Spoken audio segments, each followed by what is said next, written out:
राधे राधे दोस्तों, श्रीमद् भागवत कथा के अगले एपिसोड में आपका स्वागत है। यदि शक्ति हो तो सातों दिन निराहार रहकर कथा सुने, या केवल घी या दूध पीकर सुख पूर्वक श्रवण करें, या फलाहार या एक समय ही भोजन करें, जिससे जैसा नियम आसानी से सध सके उसी को कथा श्रवण के लिए ग्रहण करें। मैं तो उपवास की अपेक्षा भोजन करना अच्छा समझता हूँ, यदि वो कथा श्रवण में सहायक हो। यदि उपवास करने से श्रवण में बाधा पहुँचती हो तो वो किसी काम का नहीं। नारद जी, नियम से सप्ताह सुनने वाले पुरुषों के नियम सुनिए। विष्णु भक्त की दीक्षा से रहित पुरुष कथा श्रवण का अधिकारी नहीं है। जो पुरुष नियम से कथा सुने उसे ब्रह्मचर्य से रहना, भूमि पर सोना और नित्य प्रति कथा समाप्त होने पर पत्तल में भोजन करना चाहिए। दाल, मधु, तेल, गरिष्ठ अन्न, भाव दूषित पदार्थ और बासी अन्न का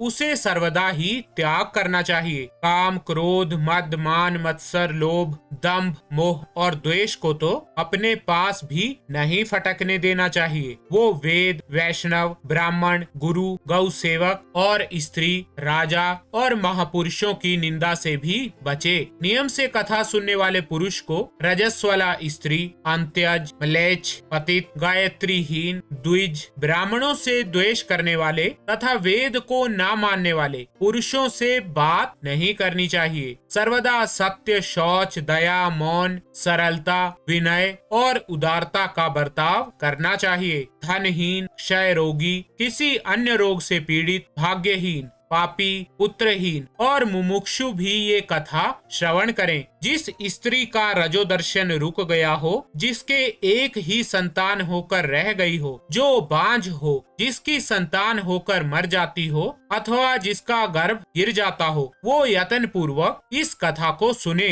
ये सब यदि विधिवत कथा सुने तो इन्हें अक्षय फल की प्राप्ति हो सकती है। ये अति उत्तम दिव्य कथा करोड़ों यज्ञों का फल देने वाली है। इस प्रकार इस व्रत की विधियों का पालन करके फिर उद्यापन करें। जिन्हें इसके विशेष फल की इच्छा हो वो जन्माष्टमी व्रत के समान ही इस कथा व्रत का उद्यापन करें। किंतु जो भगवान के अकिंचन भक्त हैं, उनके लिए उद्यापन का कोई आग्रह नहीं है। इस प्रकार जब सप्ताह यज्ञ समाप्त हो जाए तब श्रोताओं को अत्यंत भक्ति पूर्वक पुस्तक और वक्ता की पूजा करनी चाहिए। फिर वक्ता श्रोताओं को प्रसाद, तुलसी और प्रसादी मालाएं दे तथा सब लोग मृदंग और झांझ की मनोहर ध्वनि से सुंदर कीर्तन करें। जय जयकार, नमस्कार और शंख ध्वनि का घोष कराएं तथा ब्राह्मण और याचकों को धन और अन्न दें। श्रोता विरक्त हो तो कर्म की शांति के लिए दूसरे दिन गीता पाठ करें। गृहस्थ हो तो हवन करें। उस हवन में दसम स्कंद का एक एक श्लोक पढ़कर विधि पूर्वक खीर, मधु, घृत, तिल और अन्न आदि सामग्रियों से आहुति दें अथवा एकाग्र चित्त से गायत्री मंत्र द्वारा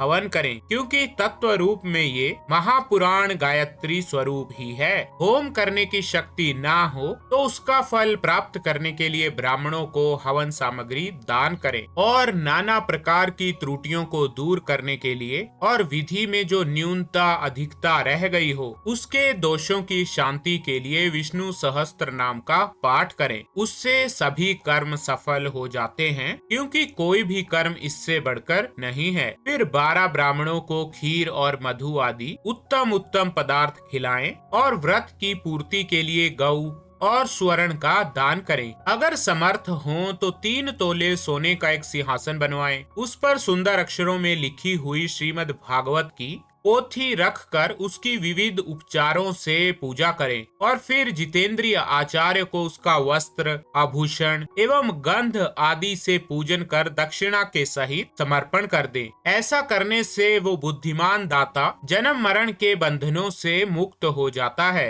ये सप्ताह परायण की विधि सब पापों की निवृत्ति करने वाली है। इसका इस प्रकार ठीक ठाक पालन करने से ये मंगलमयी भागवत पुराण अभीष्ट फल प्रदान कर करता है तथा धर्म अर्थ काम मोक्ष चारों की प्राप्ति का साधन हो जाता है। सनकादि कहते हैं, नारद जी, इस प्रकार तुम्हें ये सप्ताह श्रवण की विधि हमने पूरी पूरी सुना दी। अब और क्या सुनना चाहते हो? इस श्रीमद् भागवत से भोग और मोक्ष दोनों ही हाथ लग जाते हैं। सूत जी कहते हैं, शौनक जी, ऐसा कहकर महामुनि सनकादि ने 1 सप्ताह तक विधि पूर्वक इस सर्व पाप नाशिनी परम पवित्र तथा भोग और मोक्ष प्रदान करने वाली भागवत कथा का प्रवचन किया। सब प्राणियों ने नियम पूर्वक इसे श्रवण किया। इसके पश्चात उन्होंने विधि पूर्वक भगवान पुरुषोत्तम की स्तुति की। कथा के अंत में ज्ञान, वैराग्य और भक्ति को बड़ी पुष्टि मिली और वे तीनों एकदम तरुण होकर सब जीवों का चित्त अपनी ओर आकर्षित करने लगे।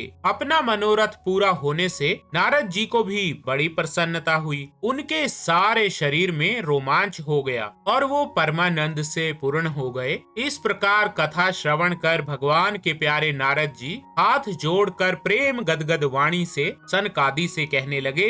नारद जी ने कहा, मैं धन्य हूँ, आप लोगों ने करुणा करके मुझे बड़ा ही अनुग्रहित किया है। आज मुझे सर्व पापहारी भगवान श्री हरि की ही प्राप्ति हो गई। तपोधनो, मैं श्रीमद् भागवत श्रवण को ही सब धर्मों से श्रेष्ठ मानता हूँ, क्योंकि इसके श्रवण से वैकुंठ, गोलोक बिहारी श्री कृष्ण की प्राप्ति होती है। सूत जी कहते हैं, शौनक जी, वैष्णव श्रेष्ठ नारद जी ऐसा कह ही रहे थे कि वहाँ घूमते फिरते योगेश्वर सुखदेव जी आ गए। कथा समाप्त होते ही व्यास नंदन श्री सुखदेव जी वहाँ पधारे। 16 वर्ष की सी आयु आत्म लाभ से पूर्ण ज्ञान रूपी महासागर का संवर्धन करने के लिए चंद्रमा के समान वे प्रेम से धीरे धीरे श्रीमद् भागवत का पाठ कर रहे थे। परम तेजस्वी सुखदेव जी को देखकर सारे सभासद झटपट खड़े हो गए और उन्हें एक ऊंचे आसन पर बैठाया। फिर देवर्षि नारद जी ने उनका प्रेम पूर्वक पूजन किया।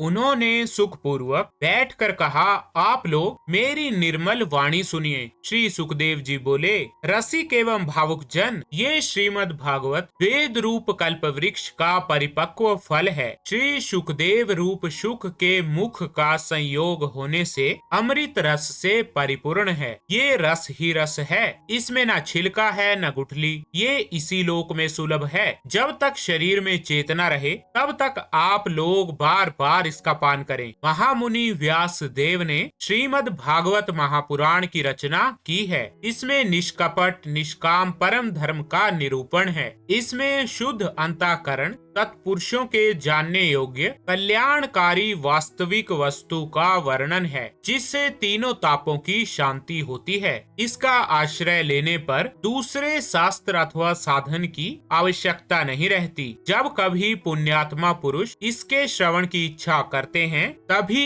ईश्वर उनके हृदय में स्थित हो जाता है। ये भागवत पुराणों का तिलक और वैष्णवों का धन है। इसमें परमहंसों से प्राप्त विशुद्ध ज्ञान का ही वर्णन किया गया है तथा ज्ञान, वैराग्य और भक्ति के सहित निवृत्ति मार्ग को प्रकाशित किया गया है। जो पुरुष भक्ति पूर्वक इसके श्रवण, पठन और मनन में तत्पर रहता है, वो मुक्त हो जाता है। ये रस स्वर्गलोक, सत्यलोक, कैलाश और वैकुंठ में भी नहीं है। इसीलिए भाग्यवान श्रोताओं, तुम इसका खूब पान करो, इसे कभी मत छोड़ो, मत छोड़ो। सूत जी कहते हैं, श्री सुखदेव जी इस प्रकार कह ही रहे थे कि उसी सभा के बीचों बीच प्रहलाद, बलि, उद्धव और अर्जुन आदि पार्षदों के सहित श्री हरि प्रकट हो गए। तब देवर्षि नारद ने भगवान और उनके भक्तों की यथोचित पूजा की। भगवान को प्रसन्न देखकर देवर्षि ने उन्हें एक बहुत बड़े सिंहासन पर बैठा दिया और सब लोग उनके सामने संकीर्तन करने लगे।